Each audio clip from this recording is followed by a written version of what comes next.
and welcome to episode 39 of the Cherry Bakewell Diaries. Today I'm going to be making banana bread, which is a lovely, moist, delicious cake that's done in a loaf tin, and it's got a few walnuts in it. It's a really, really nice thing to have on a cold day. You can have it sliced warm as well. It's really, really tasty. So I'll go and get everything ready and I'll see you in a minute. Okay, so we're going to start. What we've got is 140 grams of soft margarine. And as you know, with all my cakes, it's an all-in-one mixture. If you haven't got an electric whisk, do your margarine and your sugar, add an egg at a time, and then add your bananas and then your flour afterwards. So you can do it without an electric whisk, but I find it easier to do it all in one. So 140 grams of soft margarine, 140 grams of caster sugar. Then we've got 2 eggs. They just go straight into the bowl. And then we've got 140 grams of self-raising flour and 2 teaspoons of baking powder. Now the reason I put 2 teaspoons in, do level ones, is because you've got the bananas in there. They're quite heavy and they're quite moist, so it will weigh the cake down. So you need the extra baking powder to make it rise.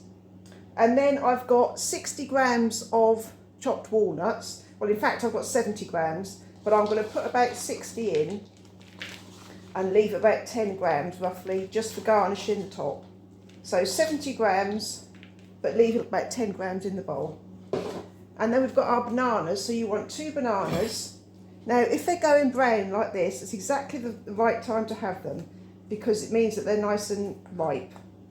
So put your 2 bananas into a bowl.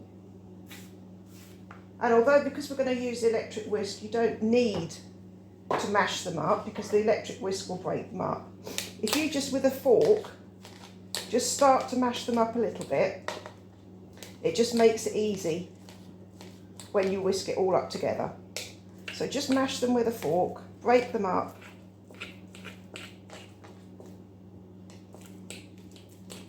Just to get them started. You don't have to completely mash it. It's just, you're just breaking it up and making it easier. There, that'll be enough, and then the electric whisk will do the rest for you. So banana goes in as well. And then final ingredient is half a teaspoon of ground cinnamon. That just adds a lovely spicy note to it. So half a teaspoon of that. Then I'll go and get this mixed on the electric whisk and then I'll see you on the other side. So there's our mixture all mixed up, and as you can see the bananas have incorporated nicely with the electric whisk. So then all we do is we pop it into our tin. Now I've got a £2 loaf tin with a liner in it, or you can just use greaseproof paper if you want to, and then just gently put it into your loaf tin.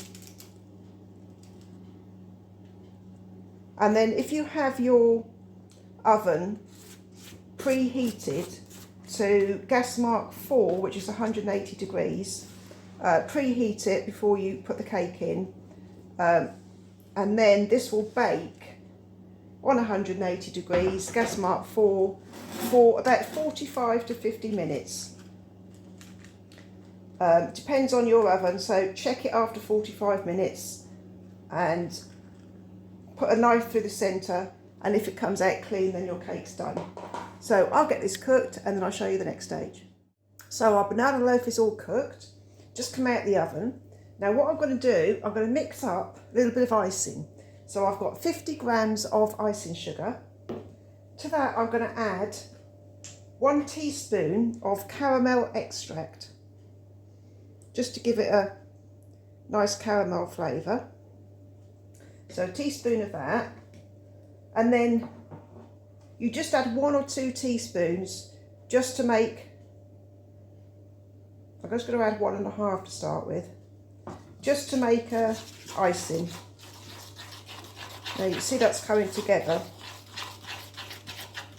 Probably want just another teaspoon in that. So between 2 and 3 teaspoons of water just to bring it together.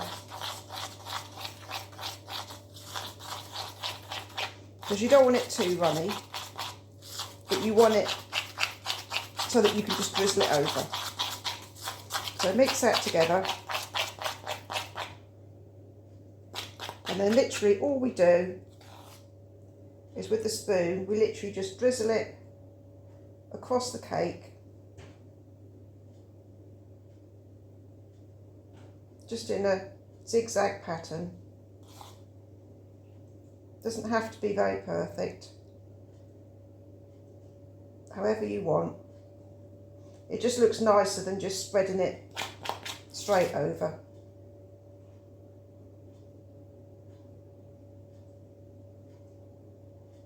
And then with our walnuts that we saved, we just sprinkle those across the icing.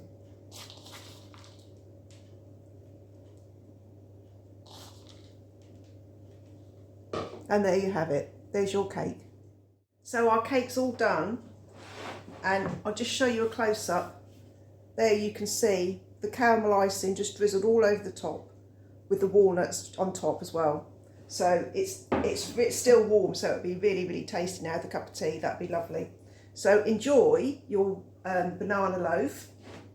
If you don't want to put the walnuts in, if you don't like nuts, you don't have to put them in. You can just do a banana, that's fine, but I like a few walnuts in mine. Thank you to everybody who's subscribed. We've seemed to have ballooned quite a lot over the last few weeks, and we've now gone over 1,000 subscribers, which is amazing. So thank you all to everybody who's liked and shared and subscribed. I'm glad you're all enjoying the videos. I'm certainly enjoying doing them. So that's it for this week. We'll do another recipe next week. So for now, enjoy your banana loaf, and I'll see you again next week. Take care for now. Bye.